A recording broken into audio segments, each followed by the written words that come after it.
नमस्कार, मैं हूं professor Arvind Kumar, chairman institute of chest surgery, chest cancer surgery and lung transplant at Medanta hospital, Gurugram.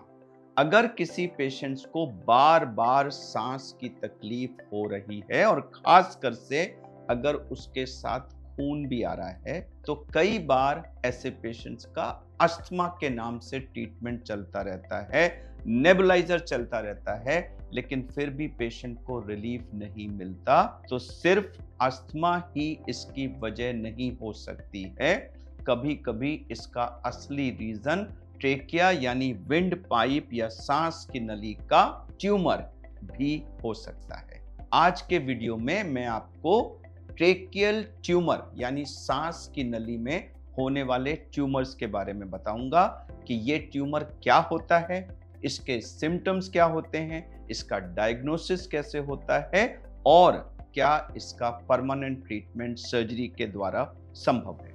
सबसे पहले जानते हैं कि ये सांस की नली या ट्रेकिया क्या होती है। यह एक ट्यूब होती है जो कि हमारे वॉइस बॉक्स के नीचे शुरू होती है, चेस्ट में आके दो भागों में बंट जाती है और यह लंग्स में हवा पहुंचाती है। हम जो भी सांस लेते हैं वो इसी नली के थ्रू लंग्स के अंदर जाती है। अब सोचिए, अगर इस नली के अंदर कोई ट्यूमर डेवलप हो जाए और वो इसकी ल्यूमेन को कम कर दे, तो हवा का रास्ता धीरे धीरे छोटा होने लगेगा और इसी वजह से पेशेंट को सांस लेने में दिक्कत शुरू हो जाएगी। तो जब इसी विंड पाइप के अंदर कोई भी ट्यूमर हो जाता है तो उसको हम ट्रेकियल ट्यूमर कहते हैं।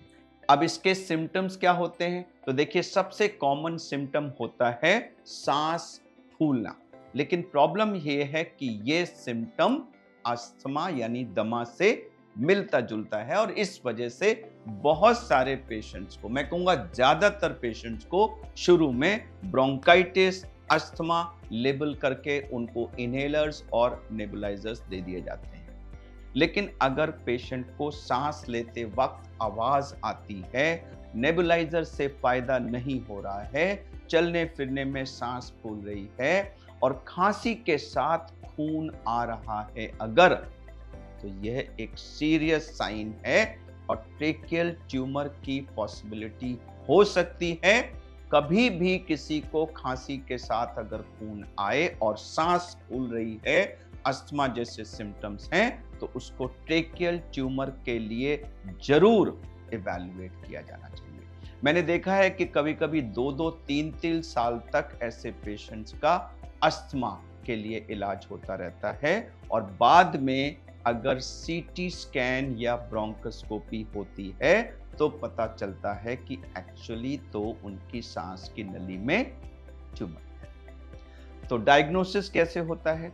अच्छी बात यह है कि आज डायग्नोसिस करना काफी एक्यूरेट और स्ट्रेट फॉरवर्ड होता है। सबसे पहले पेशेंट का सीटी स्कैन किया जाता है, नेक और चेस्ट का। इससे हमें ट्यूमर की एग्जैक्ट लोकेशन, उसका साइज और उसके आगे पीछे क्या इफेक्ट्स हो रहे हैं, ये सब पता लगता है। उसके बाद एक ब्रोंकोस्कोपी होती है। ब्रोंकोस्कोपी में हम एक पतला सा फ्लेक्सिबल सा ट्यूब जिसके एंड में कैमरा लगा होता है, उसको सांस की नली में अंदर डालते हैं, जिससे वो ट्यूमर दिख जाता है और उसकी एक बायोप्सी यानी उसका पीस भी एग्जामिनेशन के लिए लिया जा सकता है, जिसको माइक्रोस्कोप में जांच करके ये पता लग जाता है कि ट्यूमर है या नहीं, और है तो कौन सी वैरायटी का है, नॉन कैंसर टाइप है, कैंसर टाइप है और कौन सी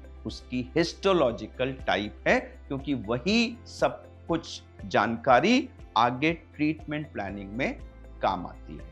अब ये सारी information CT scan, bronchoscopy, biopsy जब मिल जाती है तो इन सबको मिला के फिर ट्रीटमेंट की प्लानिंग की जाती है। अब इसमें सर्जरी का क्या रोल होता है और क्या हम सर्जरी से इसको क्योर कर सकते हैं? सबसे इंपॉर्टेंट सवाल जो लोगों के मन में होता है कि क्या ट्रेकियल ट्यूमर का कोई इलाज संभव है?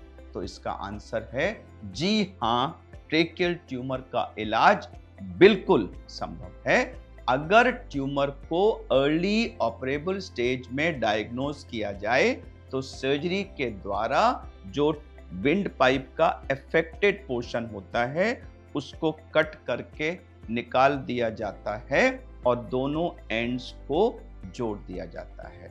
पिछले लगभग 30 वर्षों के एक्सपीरियंस में हमने और हमारी टीम ने ट्रेकियल ट्यूमर्स के बहुत कॉम्प्लेक्स केसेस को ऑपरेट किया है और उनमें से ज़्यादातर में ये ऑपरेशन सफल रहा है। लेकिन इसकी सर्जरी का प्लान, ट्यूमर की लोकेशन, ट्यूमर का साइज, उसके आगे पीछे विंड पाइप की कंडीशन क्या है, उसका लंग्स पर कितना इफेक्ट हो चुका है, इन सब पर तो डिपेंड करता ही है। लेकिन उतना ही इंपॉर्टेंट होता है कि सर्जरी जो सर्जन कर रहा है उसका एक्सपीरियंस कितना है और उसकी जो सपोर्ट टीम है, एनेस्थीसिया, आईसीयू, नर्सेज और उसका स्टाफ, उन सबका ऐसे कॉम्प्लेक्स केसेस को ऑपरेट करने का कितना एक्सपीरियंस है। तो एंड में मैं आपको यही मैसेज देना चाहूंगा कि पेशेंट्स और डॉक्टर्स दोनों से एक बात कहना चाहता हूं कि अगर किसी को महीनों सालों तक सांस में दिक्कत है और खासकर से अगर कभी कभार खून भी आता है तो कृपया उसको अस्थमा या दमा लेबल करके उसको इनडेफिनेटली नेबुलाइजर्स या इनहेलर्स पर मत रखें। कहीं कहीं यह ट्यूमर भी हो सकता है। इस डायग्नोसिस को दोबारा सोचिए। एक सिंपल सीटी स्कैन और ब्रोंकोस्कोपी कभी कभी उस बीमारी को पकड़ लेता है जो सालों से छुपी होती है, क्योंकि अर्ली डायग्नोसिस का मतलब है बेटर ट्रीटमेंट, सेफर सर्जरी और कंप्लीट रिकवरी के बहुत ज्यादा चांसेस।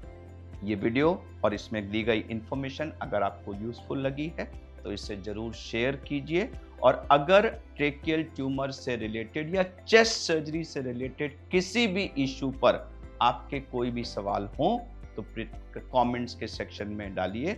हम आपके सब्सिक्वेंट वीडियोस में उन इश्यूज को अवश्य एड्रेस करेंगे। मैं हूं प्रोफेसर अरविंद कुमार और वीडियो को देखने के लिए आपका बहुत बहुत धन्यवाद। नमस्कार।